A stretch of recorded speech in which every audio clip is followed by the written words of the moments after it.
Chapter 4. Noina, Beautiful Eyes, Abdur Rahman. The marriage of Abdur Rahman and Noina was a magnificent celebration. Abdur Rahman invited many of the poor and humble people he had come to know since arriving in Hanavia. Nearly all of them had accepted Islam. Remarkably, even the king, moved by the example of his daughter, had abandoned idol worship.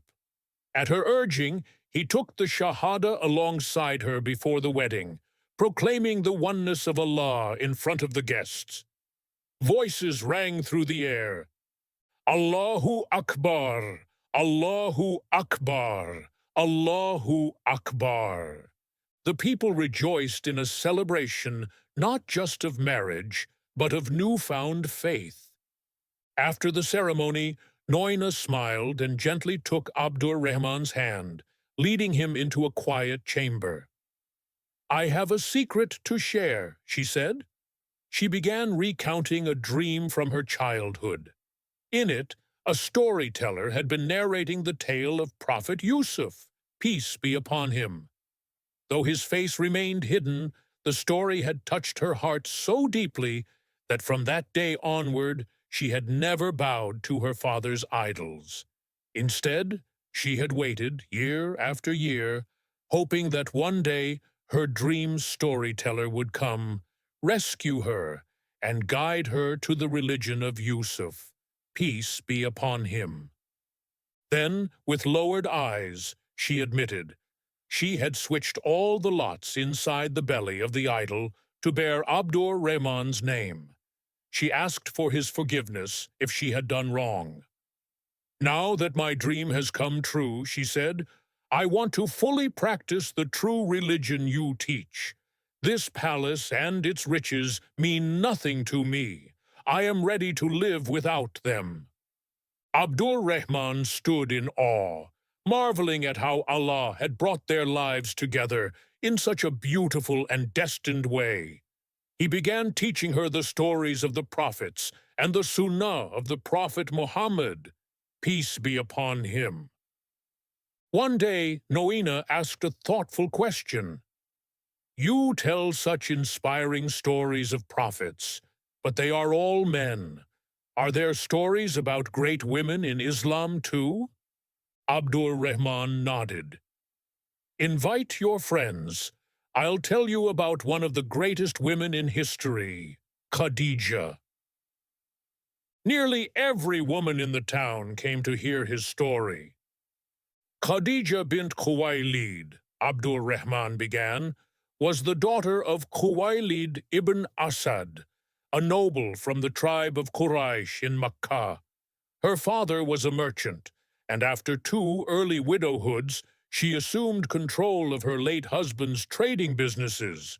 Through wisdom, intelligence, and integrity, she became the wealthiest and most respected businesswoman in Makkah.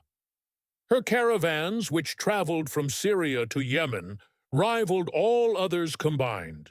Though she lived in a society steeped in idol worship, she never bowed to the idols of the Kaaba. Instead, she spent her wealth feeding the poor, clothing the needy, and supporting her extended family. One day, she needed someone trustworthy to manage a caravan to Sham.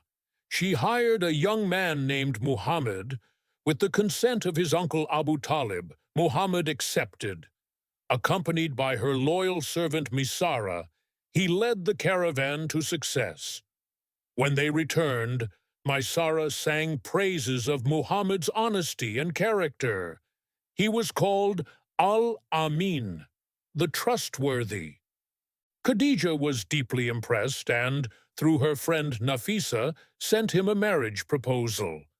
Though initially hesitant due to his modest means, Muhammad, peace be upon him, agreed after consulting his family.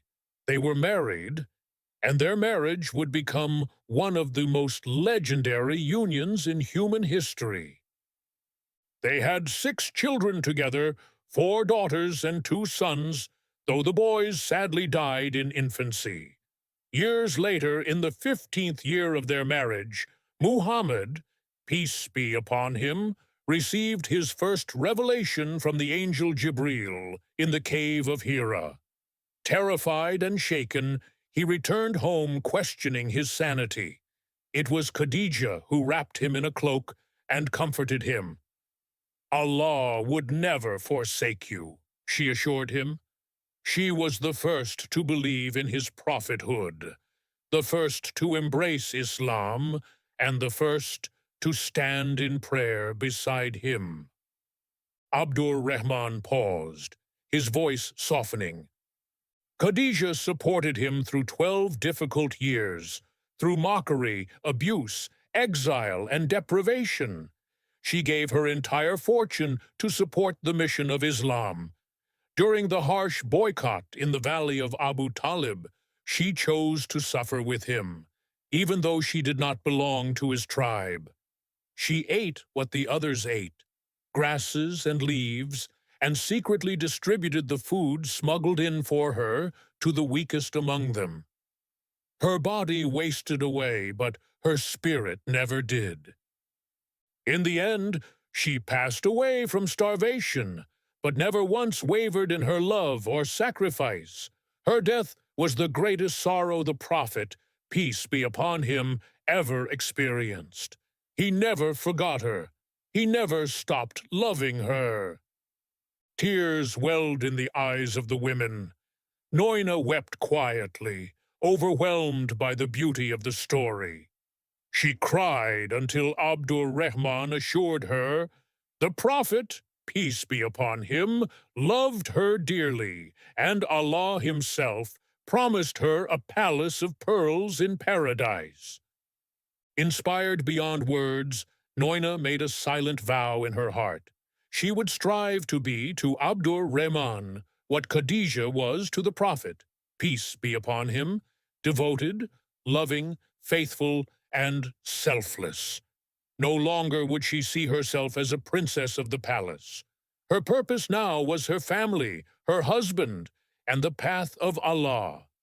No sacrifice would be too great, no effort too small. She hoped that in the hereafter she might one day sit beside her hero, Khadijah, in paradise. Abdur Rahman then narrated a hadith of the Prophet, peace be upon him. Any woman who dies while her husband is pleased with her, she will enter Jannah. Years passed. Noina and Abdur Rahman had 2 sons and a daughter, all raised as righteous and learned Muslims.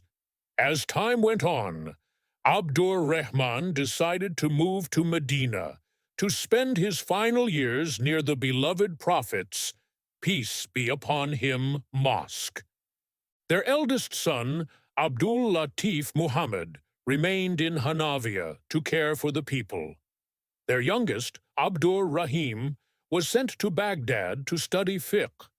Their daughter, Mora, who had always been attached to her older brother, affectionately calling him Lafi Boo since childhood, insisted on moving to Hanafiya to stay close to him.